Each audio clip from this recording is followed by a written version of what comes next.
एक बार एक ऐसा भी समय आया था जब बुद्ध को स्वयं पर शंका होने लगी थी। वो ये बात सोचने लगे थे कि क्या उन्हें उपदेश देना चाहिए या नहीं देना चाहिए। इस विषाद में डूब गए थे। बोधि प्राप्त करने के दौरान और अपने स्वधर्म की रूपरेखा निश्चित कर लेने के अनंतर बुद्ध के मन में एक विचार आया, क्या उसे दूसरों को अपने धर्म का उपदेश देना चाहिए अथवा अपने ही कल्याण में रत रहना चाहिए। उन्होंने सोचा, निसंदेह मैंने एक नया सधर्म पा लिया है, लेकिन हर सामान्य आदमी के लिए इसका समझ सकना और अनुकरण करना कठिन है। बुद्धिमानों तक के लिए यह अति सूक्ष्म है। आदमियों के लिए अपने आप को आत्मा और परमात्मा के माया जाल से मुक्त कर सकना बहुत ही कठिन है। आदमियों के लिए रस्मों और रीति रिवाजों और धार्मिक संस्कारों के बंधनों से मुक्त होना कठिन है। आदमियों के लिए ब्रह्मांडिक कर्मवाद से मुक्त होना कठिन है, क्योंकि उस समय कर्म कांडों का विशेष प्रचलन था। आदमियों के लिए आत्मा को नित्य मानने के सिद्धांत से मुक्त होना कठिन है, और मेरे इस सिद्धांत को मानना भी कठिन है कि आत्मा का कहीं कोई स्वतंत्र अस्तित्व नहीं है और मरने के बाद भी कहीं कोई आत्मा शेष नहीं रहती। आदमी स्वार्थरत है, वे इसी में मजा लेते और आनंद मानते हैं। आदमियों के लिए मेरे सधर्म को स्वार्थपरता के ऊपर स्थान देने के सिद्धांत को समझना बहुत ही कठिन है।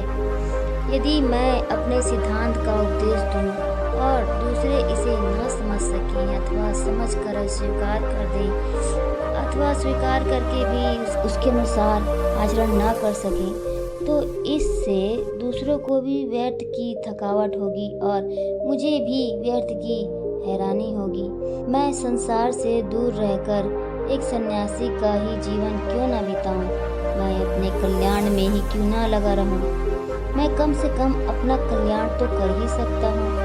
इस प्रकार विचार करने से बुद्ध का मन सधर्म प्रचार की ओर न झुककर निष्क्रियता की ओर झुका जा रहा था। ब्रह्मा सहमपति ने जब यह जाना कि बुद्ध के मन में क्या विचार चक्कर काट रहे हैं, उसने सोचा, निश्चय से सारा संसार का नाश होने जा रहा है। निश्चय से संसार विनाश को प्राप्त होने जा रहा है। यदि सम्यक संबुद्ध तथागत का मन धर्म प्रचार की ओर न झुककर निष्क्रियता की ओर झुक जाता है, तो ऐसा होना ही है। इस चिंता से घबराकर ब्रह्मा सहमपति ब्रह्मलोक से विदा होकर बुद्ध के सामने प्रकट हुए।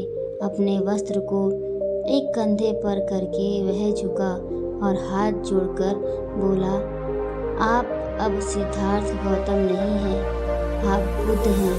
आप सम्यक बुद्ध हैं, आप तथागत हैं। आप संसार को अंधकार मुक्त करने के प्रयास से कैसे विमुख हो सकते हैं? आप संसार को सत्य पथ पर ले चलने से कैसे विमुख हो सकते हैं? बहुत से प्राणी हैं जो बहुत मलिन हुए हैं, उन्हें सधर्म श्रवण करना नहीं मिलेगा तो विनाश को प्राप्त होंगे वे। आप जानते हैं भगवान कि मगध में एक पुराना धर्म पैदा हुआ था जिसमें बहुत दोष था। क्या भगवान अब उन लोगों के लिए अमृत द्वार नहीं खोलेंगे? जैसे पर्वत के शिखर पर खड़ा हुआ कोई अपने आसपास नीचे खड़े हुए लोगों को देखता है, उसी तरह के प्रज्ञा के शिखर पर चढ़े हुए भगवान, हे दुख का क्षय किए हुए भगवान, अपने आसपास के उन लोगों की ओर देखें जो दुख के सागर में निमग्न हैं। हे वीर, हे सार्थवाह, हे जाति छे, आप उठें, संसार के कल्याणार्थ विचरें, उसकी ओर से विमुख नहीं हो। हे भगवान, आप दया करके देवताओं और मनुष्यों को सधर्म का उपदेश दें। बुद्ध ने उत्तर दिया, हे मनुष्यों में ज्येष्ठ श्रेष्ठ ब्रह्मा, यदि मैंने धर्मोपदेश देने का संकल्प नहीं किया तो यह केवल व्यर्थ की हैरानी से बचने के ख्याल से नहीं किया। यह जानकर कि संसार में इतना दुख है, बुद्ध ने निश्चय किया है कि सन्यासी की तरह हाथ पर हाथ धरे बैठे रहना और जो कुछ दुनिया में हो रहा है वैसे ही होते रहने देना उसके लिए ठीक नहीं होगा। उन्हें तपश्चर्या तथा आत्मपीड़न का पथ व्यर्थ जान पड़ा था। संसार से भाग खड़े होना बेकार था। एक तपस्वी के लिए भी संसार से भाग खड़े होना संभव नहीं है। उन्होंने निश्चय किया कि संसार से भाग खड़े होने की जरूरत नहीं है। जरूरत है तो संसार को बदलकर श्रेष्ठतर बनाने की।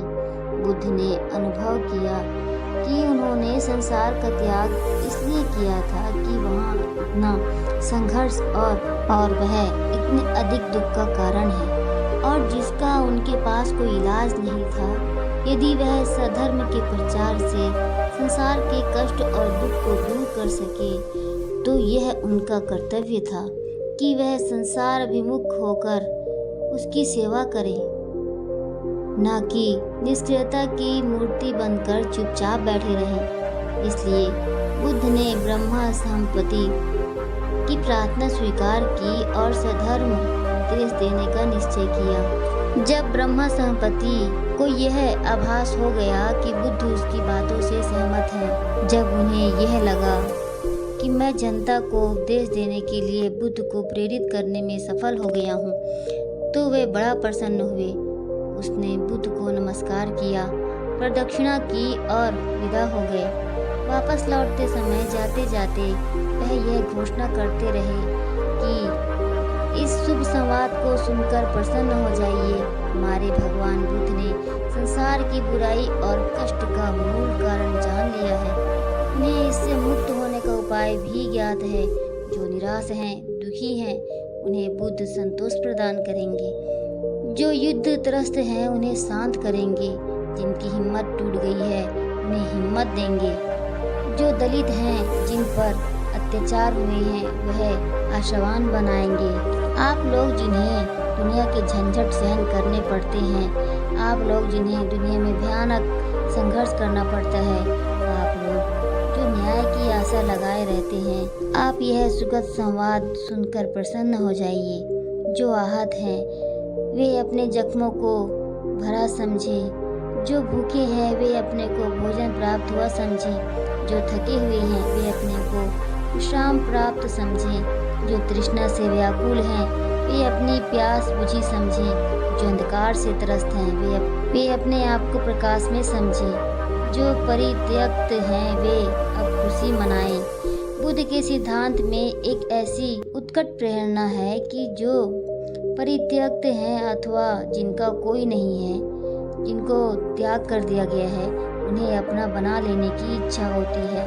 जो नीचे गिरा दिए गए हैं उन्हें ऊपर उठाने की इच्छा होती है और जो पद दलित हैं उनके लिए आगे बढ़ने का समता का राजपथ है।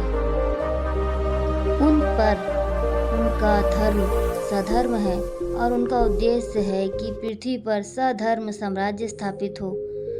उनका धर्म सत्य है, संपूर्ण सत्य है, सत्य के अतिरिक्त कुछ नहीं, अर्थात सत्य ही सत्य है। धन्य है भगवान बुद्ध, क्योंकि उनका पथ बुद्धि का पथ है और वह मिथ्या विश्वासों से मुक्ति का मार्ग है।